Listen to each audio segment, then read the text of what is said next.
शाम का वक्त था। कस्बे से दूर बसे पुराने गांव भैरवपुर की गलियां हर रोज की तरह सुनसान हो चुकी थीं।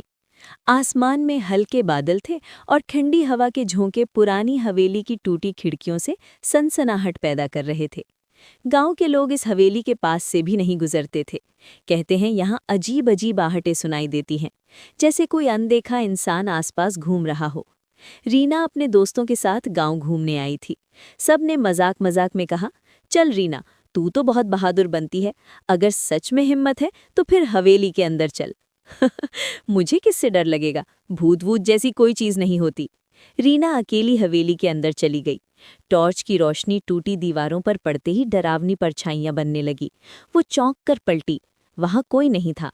शायद मेरे दोस्तों ने मजाक किया होगा, लेकिन अगले ही पल उसने टॉर्च की रोशनी में देखा, दीवार पर उसके अलावा एक और परछाई हिल रही थी। रीना की सांसें तेज हो गईं। उसने धीरे से पुकारा, कौन है वहां? पर कोई जवाब नहीं मिला।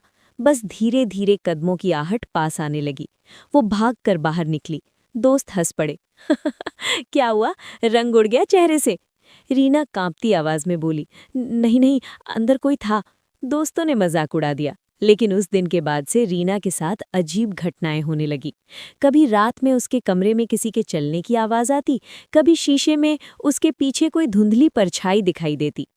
गांव का नाई रघु रोज रात को देर तक दुकान बंद करता। एक दिन जब वो तालाब के किनारे से घर जा रहा था तो उसे लगा कोई उसके पीछे पीछे चल रहा है। कौन है बे, सामने आ।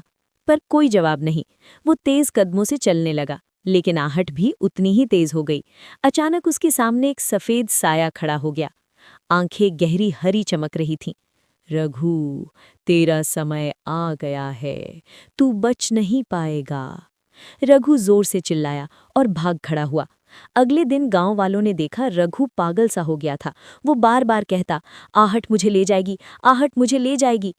अनिरुद्ध गांव के स्कूल में मास्टर था। वो भूत प्रेत में विश्वास नहीं करता था, लेकिन एक रात जब वो हवेली के पास से लौट रहा था तो उसने साफ साफ सुना, जैसी भारी जूतों की आवाज उसके पीछे से आ रही हो। अरे, ये कैसी आवाज है? यहाँ तो कोई और नहीं है। वो मुड़ा, लेकिन पीछे सिर्फ खाली सड़क थी। फिर अचानक उसके कान में किसी ने फुसफुसाया, तू बच नहीं पाएगा। रीना, रघु और अनिरुद्ध तीनों अलग अलग लोग थे, लेकिन सबने एक ही चीज महसूस की, और वो थी आहट। गांव में धीरे धीरे डर फैलने लगा। लोग कहने लगे कि हवेली में दबे किसी रहस्य की वजह से ये सब कुछ हो रहा है। गांव भैरवपुर में अब हर कोई हवेली का नाम लेते ही सिहर उठता। रीना का चेहरा पीला पड़ चुका था। रघु पागलपन की हद तक डर चुका था, और अनिरुद्ध मास्टर भी अब रात को अकेले निकलने से कतराने लगा था। लेकिन ये डर यहीं नहीं रुका। सविता रोज रात को अपने आंगन में तुलसी को दिया जलाती थी। उस रात भी उसने वैसा ही किया, लेकिन जैसे ही दिया जलाया उसे लगा मानो आंगन में कोई खड़ा है। कौन है वहां? अंधेरे में कुछ भी नहीं दिखा, लेकिन हवा का एक तेज झोंका आया और दिया बुझ गया। सविता ने माचिस जलाई, तभी देखा आंगन के कोने में एक औरत खड़ी थी, काली साड़ी में, बाल बिखरे हुए। हे भगवान! वो औरत धीरे धीरे आगे बढ़ी और उसके कान में फुसफुसाई, और सुनो, तुम्हें कोई लेने आ रहा है। सविता चीख पड़ी। घरवाले दौड़े, लेकिन वहां कोई नहीं था। अगर यहाँ कोई आत्मा है तो आज मैं उसे शांति दूंगा। वो मंत्र पढ़ने लगा। तभी हवेली की सीढ़ियों पर धीमे धीमे कदमों की आवाज आई। कौन है वहां? कोई जवाब नहीं, लेकिन अचानक उसके सामने लोहे की जंजीर अपने आप हिलने लगी। मोहन घबरा गया, लेकिन हिम्मत करके मंत्र पढ़ता रहा। तभी दीवार पर खून से लिखा उभर आया, आहट से बचना नामुमकिन है। मोहन के हाथ से माला गिर गई। वो भागते भागते गांव लौटा। ये जगह अशुभ है, वहां कोई अनदेखी शक्ति है। अमर गांव और कस्बे के बीच बस चलाता था। एक रात उसकी बस में कोई भी यात्री नहीं था। बस सुनसान सड़क से गुजर रही थी। अचानक उसने देखा बस की पिछली सीट पर कोई बैठा है। उसने शीशे में देखा सफेद कपड़े पहने एक आदमी, जिसका चेहरा धुंधला था। अरे, कौन है? टिकट तो लो। कोई जवाब नहीं।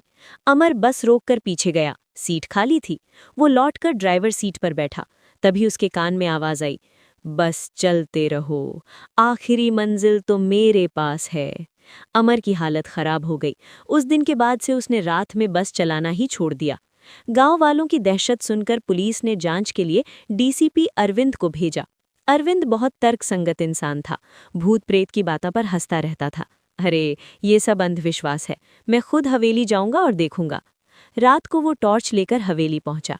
दीवारें खंडार हो चुकी थीं, लेकिन अचानक सीढ़ियों पर भारी कदमों की आहट गूंजी। रुको, कौन है वहां? उसने टॉर्च चलाई। सामने कोई भी नहीं था, लेकिन अगले ही पल उसे लगा जैसे किसी ने उसके कंधे पर हाथ रखा हो। वो पलटा, वहां सिर्फ हवा थी। फिर उसने कानों में साफ सुना, तू सच जानना चाहता है तो तहखाने में उतर। अब तक अलग अलग लोगों ने अलग अलग तरीके से आहट सुनी थी। सब घटनाएं अलग अलग थीं, लेकिन एक ही बिंदु पर जाकर जुड़ती थीं, आहट। मुझे लगता है हवेली में कुछ राज छिपा है। जब तक पता नहीं चलेगा, ये सब हमें चैन से नहीं जीने देंगे।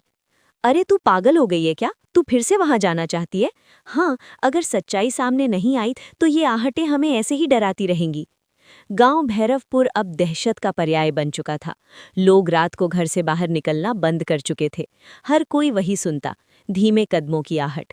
रीना का डर अब जिज्ञासा में बदल चुका था। उसने तय किया कि वो हवेली के तहखाने तक जाएगी, लेकिन अकेले जाना मुमकिन नहीं था।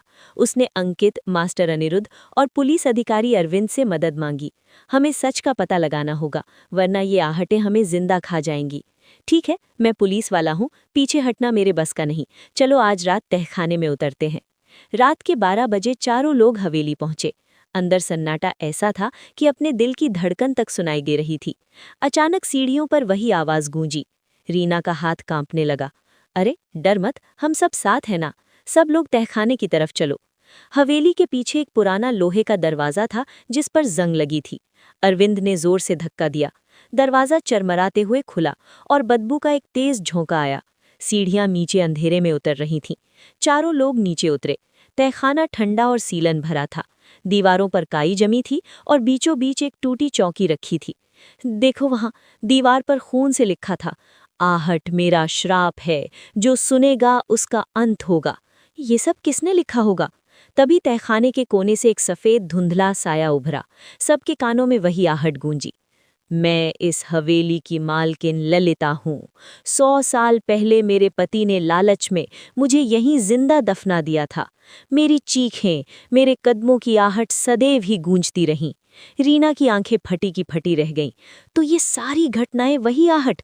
अचानक तहखाने की दीवारें हिलने लगी, छत से मिट्टी गिरने लगी। ये क्या हो रहा है? मेरा श्राप अनंत है। जो सच जानता है वो भी आहट से बच नहीं सकता। रीना, अंकित, अनिरुद्ध और अरविंद चारों बाहर भागने लगे, लेकिन हर तरफ से आहट की आवाज आने लगी। कभी पास, कभी दूर, कभी ऊपर, कभी नीचे। सभी हवेली से बाहर आने लगे। तभी अरविंद ने सबसे कहा, अगर हम इस हवेली को ही जला दें तो शायद ललिता का दफन शरीर भी जलकर मुक्ति पालेगा और आग का ये पूरा किस्सा ही खत्म हो जाएगा। उसके बाद सब ने मिलकर पूरी हवेली में आग लगा दी और सभी हवेली से बाहर निकल आए। हमने सुना भी था कि हवेली की मालकिन अचानक गायब हो गई थी। असल में उसे मार दिया गया था।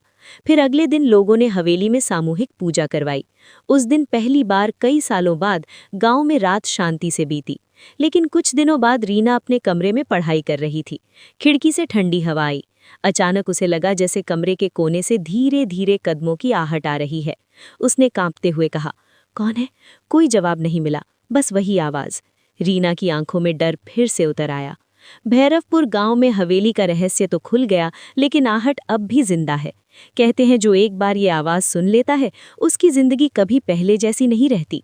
आहट सिर्फ एक आवाज नहीं, बल्कि एक अंधे का साया है जो हर जगह आपके पीछे पीछे चलता है।